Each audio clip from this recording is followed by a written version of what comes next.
Hello எல்லாருக்கும் வணக்கம். நம்ம இன்னைக்கு என்ன வீடியோ பார்க்க போறோம்னா, நம்ம வந்து ப்ளவுஸோ இல்ல சுடிதாரோ தச்சுட்டு எக்ஸ்ட்ரா உள்ள பீஸில வந்து நம்ம ட்ரெஸ்ஸுக்கு மேட்சா நம்மளே ஹேர் பேண்ட் தச்சுக்கலாம்.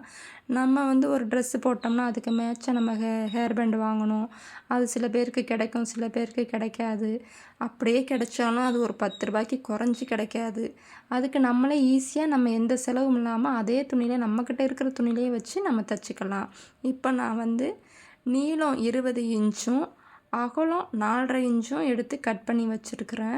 இப்போ அந்த 20 இன்ச்சு நீளம் இருக்குல்ல, அந்த பக்கத்தில் 2 பக்கமும் 1/4 இன்ச்சு பிடிச்சி தச்சுக்கிறணும். இப்போ எக்ஸ்ட்ரா வந்து நான் எலாஸ்டிக் வந்து 7 இன்ச்சுக்கு கட் பண்ணி வச்சுருக்கிறேன். இப்போ சொன்ன மாதிரி அந்த 20 இன்ச்சு நீளம் இருக்குல்ல, அந்த பக்கம் வந்து 2 பக்கமும் 1/4 இன்ச்சு மடித்து நம்ம தச்சிடணும். இப்போ நான் தச்சுட்டு வந்துட்டேன். இப்போ பாருங்கள், தச்சுட்டு வந்தாச்சா. இப்போது 2 ஜாயிண்ட்டையும் நல்ல பக்கம் உள்ளே வச்சு வெளிப்பக்கம் உள்பக்கம் வெளியில் வச்சு நம்ம ஜாயின் போட்டுறணும். நல்ல பக்கம் உள்ளே போயிடணும், வெளிப்பக்கம் வந்து கெட்ட பக்கம் இருக்கணும். இப்போ நான் ஜாயின் போட்டு வந்துட்டேன். இப்போ அடுத்து எலாஸ்டிக்கை வந்து நம்ம 3 முடிச்சு போட்டு நல்லா டைட்டாக இழுத்து பார்த்துக்கலாம் வந்து வருதான்னு. இப்போ நம்ம தச்ச துணியை வந்து சுருட்டிக்கிடணும், கையாலே சுருட்டி எலாஸ்டிக்கை வந்து உள்ளே விட்டுறணும். இப்போ அந்த பக்கம் உள்ள தையல் ஜாயிண்ட்டையும் இந்த சைடு உள்ள தையல் ஜாயிண்ட்டையும் நம்ம ஒன்றா வச்சு, நம்ம ஏற்கனவே அடித்தோம்ல 2 பக்கமும் மடித்து அடிச்சிருந்தோம்ல, அந்த 2 ஜாயிண்ட்டையும் ஒன்றா சேர்த்து ஒரே தையலாக இப்போ நம்ம போடணும். இப்போ நீங்கள் பார்க்கும்போதே உங்களுக்கே தெரியும் ஹேர் பேண்ட் வந்து ரெடி ஆயிடுச்சுன்னு. இப்போ நான் தச்சுட்டு வந்து காட்டுறேன் பாருங்கள். இப்போ நான் தச்சுட்டேன். ஜாயிண்டில் ஆரம்பித்து அப்படியே ரவுண்டாக சுற்றி அடித்து மறுபடியும் அந்த ஜாயிண்டில் வந்து முடிச்சிட்டேன். பார்த்தீங்களா எவ்வளோ அழகாக இருக்குன்னு. நம்ம ட்ரெஸ்ஸுக்கு மேட்சா நம்மளே இப்போ வந்து ஹேர் பேண்டு தச்சாச்சு. இப்போ இந்த சைஸ் வந்து அவங்கவுங்க விருப்பம் தான். பெருசாக வேணால் அளவு பெருசாக கட் பண்ணிக்கலாம், இல்லை எங்களுக்கு சிறுசாக வேணும்னா அளவு சிறுசாக கட் பண்ணிக்கலாம். அது அவங்கவுங்க விருப்பம்தான். இப்போ இது தச்சது போக என்கிட்ட இன்னும் துணி வந்து எக்ஸ்ட்ரா இருக்குது. இதில் வந்து இப்போ வேறு மாடலில் ஒரு ஹேர் பேண்டு தைக்கலாமா, அதுக்கு இப்போ ரவுண்டாக நம்ம வந்து துணியை வந்து கட் பண்ணிக்கணும். 2 துணி வந்து ரவுண்டாக கட் பண்ணிக்கணும். அதுக்காக நான் வந்து ஒரு கிண்ணத்தை வச்சு மார்க் பண்ணுறேன். ரவுண்டாக எல்லா பக்கமும் கரெக்டாக இருக்கான்னு பார்த்துட்டு ஒரு மார்க் பண்ணிவிட்டு, அந்த துணி விலகிராமல் 2 துணியும் விலகிடக்கூடாது, 2ம் ஒரே சேமாக வச்சு நம்ம கட் பண்ணி எடுத்துக்கிறணும்.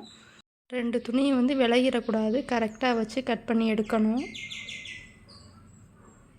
இப்போ திரும்பவும் வெளிப்பக்கம் உள்ளேயும் உள்பக்கம் வெளியிலையும் வச்சு ரவுண்டாக அடிச்சுக்கிறணும். ரவுண்டாக அடித்து ஒரு 1 இன்ச்சு கேப்பில் விட்டுறணும். இப்போ நான் அடிச்சுட்டு வந்து காட்டுறேன்.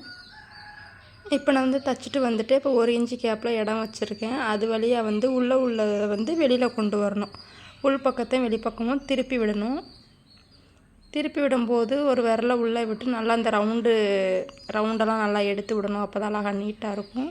இப்போ அந்த 1 இன்ச்சு கேப் விட்டோம்ல, அதையும் தச்சு எடுத்துடணும் மடித்து விட்டு. இப்போ மடித்து தச்சாச்சு. இப்போ சென்ட்ரு வந்து நான் மடித்து ஒரு மார்க்கரால் மார்க் பண்ணிக்கிட்டேன். நம்ம சின்ன வயசில் பேப்பர்லேயே விசிறி பண்ணுவோம் பார்த்தீங்களா, அதே மாதிரி வந்து துணியை மடித்து எடுத்துக்கிறணும்.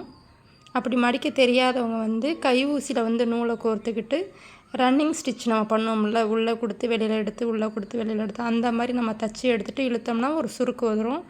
அதை வந்து சேர்த்து ஜாயின் போட்டு தையல் போட்டுக்கலாம். இப்போ நான் தையல் போட்டு வச்சுட்டேன்.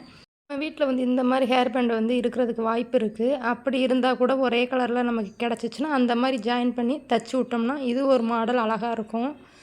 அப்படி இல்லைன்னா நம்ம வீட்டில் வந்து இந்த மாதிரி கிளிப்புகள் இருக்கும், பழசாகி இருக்கும். இதே பாருங்கள், இதே ஏற்கனவே உடஞ்சி தான் இருக்குது. இருந்தாலும் அது வந்து மேலே உள்ளது வந்து வெளுத்து போல நல்லா தான் இருக்குது. நான் ஒட்டிக்கலான்னு வச்சுருக்கிறேன். அப்படி இது வந்து ரொம்ப வீணாக போயிடுச்சுன்னா அதை மேலே உள்ளதை கழட்டிட்டு இதை கூட மேலே வச்சு நம்ம ஒட்டிக்கலாம். இதுவும் அழகாக இருக்கும் பார்க்குறதுக்கு.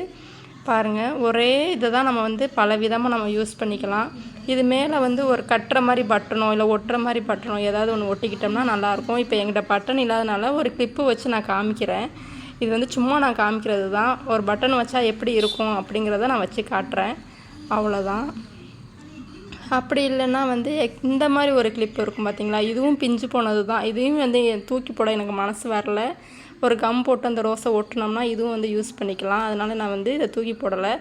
ஒரு வேளை இது ரொம்ப பழசாக இருந்துச்சுன்னா நம்ம மேலே உள்ள அந்த மல்லிகைப்பூ மாதிரி இருக்கலாம், அதை எடுத்துகிட்டு அந்த கிளிப்பில் இதை ஒட்டிக்கலாம். அதை ஒட்டி கூட நம்ம யூஸ் பண்ணிக்கலாம். இந்த மாதிரி பல விதமாக நம்ம வந்து யூஸ் பண்ணிக்கலாம். நமக்கு வந்து வெளியில் போய் வாங்க வேண்டிய தேவையே இல்லை. எல்லாமே வந்து நம்ம வீட்டிலேயே கிடைக்கக்கூடிய பொருள் தான். இதை வச்சு நம்ம வந்து ஒரு ரீயூஸ் பண்ணிக்கலாம். நம்ம ட்ரெஸ்ஸுக்கு மேட்சாகவும் போட்ட மாதிரி ஆகிடும். இந்த வீடியோ உங்களுக்கு பிடிச்சிருந்துச்சுன்னா நம்ம சேனல் லைக் பண்ணுங்கள், சப்ஸ்கிரைப் பண்ணுங்கள், கூடவே பெல் பட்டனை கிளிக் பண்ணுங்கள். அப்போ தான் நம்ம போடுற வீடியோ உங்களுக்கு நோட்டிஃபிகேஷனில் உடனே வரும். ஓகே, பாய்.